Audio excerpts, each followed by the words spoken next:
Hello guys, etong video na to para sa mga taong nagbabalak mag-quit kay Livegood, no? Na 1 month pa lang po ay gusto nang ibenta yung account nila or mag-quit sila kay Livegood. Ito po ay isa sa mga downlines natin na wala pa po itong recruit kahit isa.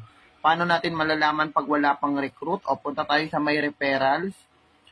Okay, makikita nyo po dyan, wala pong recruit yan kahit isa. Pero marami na po ba siyang spillover? May income na po ba? Punta tayo sa team. Ayan, ang tao niyan, ayan po. Ayan, okay, madami yan para malaman kung ilan yan. Matrix list view, pindutin natin yan. Walang invite po wala tong invite. Ganun na po kadami ang tao niyan. Ngayon, computein natin yan. Okay, kung ilan ang tao niyan para malaman natin. Tapos computein natin, i-multiply natin sa $0.25 kung magkano na ang next month niya na matrix commission yung monthly.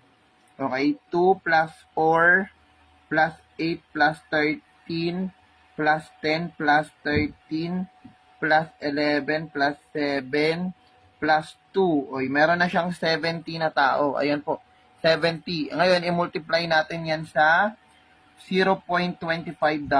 Ayan po. Meron siyang $17.5.